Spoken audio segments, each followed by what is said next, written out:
एक दुखी पत्नी अपने पति के सेकंड डेथ एनिवर्सरी पर एक पोस्ट करती है दुखी मन से, जो कि आप देख सकते हो इसमें, जो कि अपने वो पति के साथ बिताए हुए बहुत ही खुशनुमा पलों को शेयर कर रही है और अपने दुख को साझा कर रही है लोगों के साथ कि कभी उसकी लाइफ में भी ये खुशियाँ थी और अचानक से कैसे उसकी लाइफ बर्बाद हो गई उसके पति के जाने के बाद।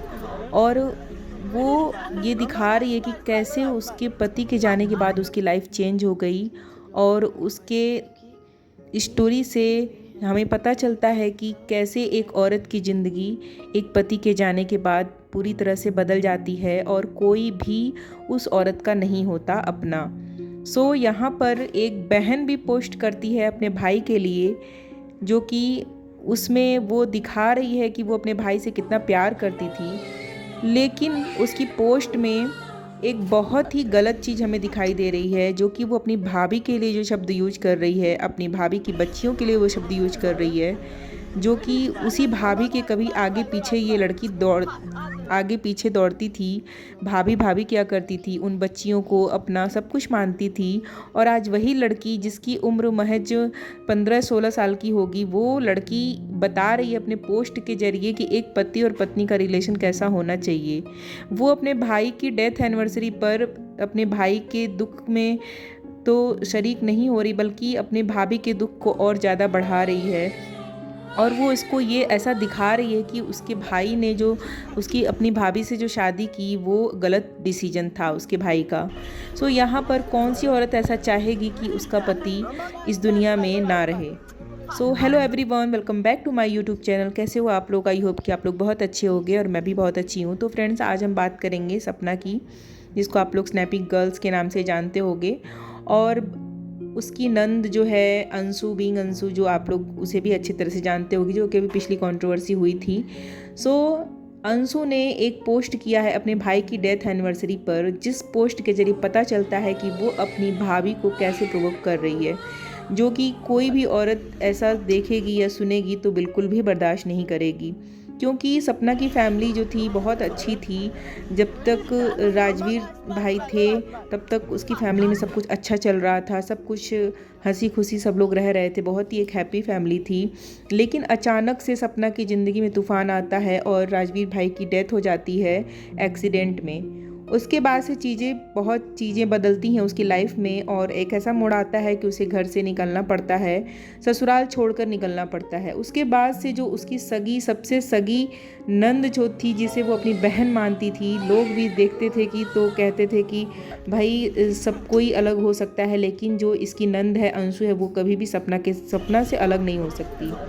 लेकिन कहते हैं ना कि दिन जो होता है वो जब दिन जैसे जैसे बीतता है वैसे वैसे पता चलता है कि कौन अपना है कौन पराया है। उसी तरह से सपना ने भी देख लिया कि अंशु उसकी कितनी सगी है। जैसे ही अंशु के माता पिता के ऊपर बात आती है, वैसे ही अंशु अपना रंग दिखाती है और काफ़ी कुछ इस वजह से सपना को झेलना पड़ता है। सपना काफ़ी दुखी है इस समय। वो अभी भी उसका पीछा नहीं छोड़ रही है, जो कि अब सपना के ससुराल में रह रही है। सपना के ससुराल में रहते हुए वो सपना को ऐसा दिखाती है कि जिस चीज़ पर सपना का हक था वो अब उसका है, उस चीज़ पर उसका हक है, और जिस चीज़ पर सपना की बेटियों का हक था वो भी अब उसका है। उसकी पोस्ट के जरिए हम देख सकते हैं कि वो अपनी भाभी को किस तरह से प्रोवोक कर रही है। और उसमें उसने लिखा है कि उसके भाई ने जो गलती की, जिसकी वजह से उसकी जान गई, वो उसकी भाभी थी। ऐसा उसकी पोस्ट के जरिए दिखाई दे रहा है कि उसके भाई ने गलती कर दी उसकी भाभी से शादी करके। और वो अपनी पोस्ट में ये भी लिख रही है कि उसके भाई ने उसकी बच्ची के लिए, उस औरत की बच्ची के लिए, जो कि कभी बहुत उस घर की लाडली हुआ करती थी, उसके बड़े भाई की बेटी थी, जो कि सबकी जान हुआ करती थी। तो इसका मतलब तो यही हुआ कि ये सब दिखावा था एक तरह का। एक औरत का अगर पति ना रहे तो उसे कोई भी नहीं पूछता। और जहाँ तक बात करें सपना की, तो सपना एक कम एज में बहुत कुछ देख चुकी है, बहुत सारा दुख झेल रही है। अभी भी लोग भी उसके खिलाफ हो चुके हैं बहुत सारे। अभी भी उस औरत को, ये लड़की जो है, उसकी नंद जो है अंशु, वो अभी भी उसे छोड़ नहीं रही है, उसका पीछा नहीं छोड़ रही है। अगर सपना अपने पति की डेथ एनिवर्सरी पर एक पोस्ट करती है तो इसमें उसने कुछ भी ऐसा नहीं किया है जिससे किसी को ठेस लगे या किसी को बुरा लगे। लेकिन अंशु ने जो किया वो बहुत ही गलत किया इतनी छोटी एज में, और वो पति पत्नी के रिलेशन को बता रही है कि कैसा होना चाहिए था। उसके भाई के लिए वो पोस्ट करती है कि उसके भाई ने गलती की, और तो और इस लड़की ने यहाँ तक लिखा है कि अगर उसने बहुत कोशिश की घर को बचाने के लिए ना टूटे, लेकिन फिर भी ऐसा नहीं हो सका। सो ये लड़की अपने आप को दादी अम्मा समझ रही है। ये इतनी छोटी सी एज में लोगों को ये दिखा रही है कि घर में सबसे समझदार यही थी, लेकिन इसकी भाभी ने समझदारी नहीं दिखाई।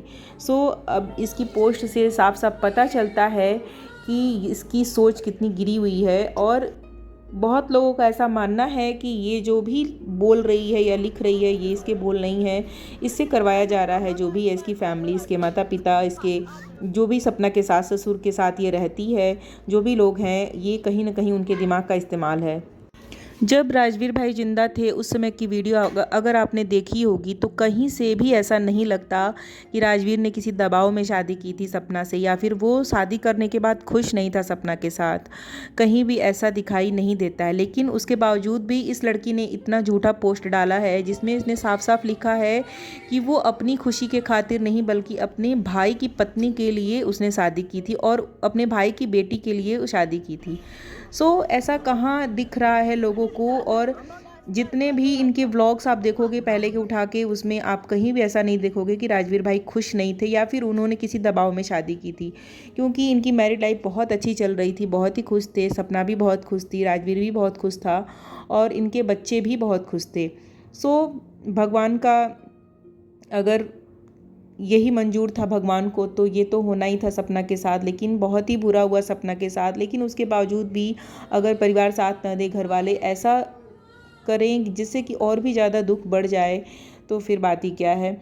अंशु का जो भी पोस्ट है बहुत ही गंदा लग रहा है, बहुत ही ख़राब लग रहा है। सपना के लिए सोचो तो सपना इस पोस्ट को पढ़ने के बाद एक वीडियो उसने लाई थी जिसमें उसने बोला है कि वो लड़की जो भाभी भाभी किया करती थी, जिसकी अभी पढ़ने की उम्र है, वो लड़की ऐसे पोस्ट कर रही है, मुझे समझा रही है, मुझे बता रही है कि मैंने अच्छे से रिलेशन नहीं निभाया अपने पति के साथ और अपनी फैमिली के साथ। सो अंशु का ये जो किया धरा है, जो भी है पोस्ट है या वीडियो जो भी है, वो किस वजह से कर रही है, क्यों कर रही है, कंट्रोवर्सी चाहती है या फिर व्यूज़ बटोरना चाहती है, क्योंकि जब तक कंट्रोवर्सी होगी नहीं, व्यूज़ अच्छे आएंगे नहीं। सो वो फिर से अपनी भाभी को इसीलिए प्रोवोक कर रही है कि फिर से इसकी भाभी कुछ ना कुछ बोलेगी, क्योंकि एक औरत कभी भी बर्दाश्त नहीं करेगी कि उससे उसकी पति के लिए जो इस दुनिया में नहीं है उसके लिए झूठ बोला जाए, उसके रिश्ते को लेकर झूठ बोला जाए और इस तरह से इन शब्दों का प्रयोग किया जाए उसकी बच्चियों के लिए, जिसे कि राजवीर जी बहुत प्यार करते थे, जो कि हम साफ साफ वीडियो में देख सकते हैं। सो इस लड़की ने हद पार कर दी है, जो कि इसको अब इस मैटर में बिल्कुल भी नहीं पढ़ना चाहिए। उसे अपनी पढ़ाई पर ध्यान देना चाहिए जैसा कि सपना ने कहा, लेकिन वो नहीं मानने वाली। वो बार बार सपना को प्रोवोक कर रही है। इस बार सपना ने कुछ नहीं बोला। अगर सपना को कोई कुछ बोलता है तो फिर वो उसका जवाब देती है, और जब सपना जवाब देती है तो वो बुरी बन जाती है लोगों की नज़र में। लेकिन वो एक औरत है, वो कितना बर्दाश्त करेगी। वो इतनी छोटी सी उम्र में इतना दुख झेल चुकी है। सो अब आगे उसकी बर्दाश्त करने की एक लिमिट होती है जो कि वो ख़त्म हो चुकी है। सो आज की वीडियो में बस इतना ही। मैंने ये पोस्ट देखा तो मुझे लगा कि एक रिएक्शन तो बनता ही है इसके ऊपर। सो मैंने एक रिएक्शन वीडियो बनाई। तो आप लोगों को मेरी रिएक्शन वीडियो कैसी लगी प्लीज़ बताइएगा ज़रूर। अच्छी लगी हो तो एक लाइक ज़रूर कीजिएगा। मेरे चैनल पर नए हो तो सब्सक्राइब कर लीजिएगा। मिलते हैं नेक्स्ट वीडियो में, तब तक के लिए bye bye. Thanks for watching.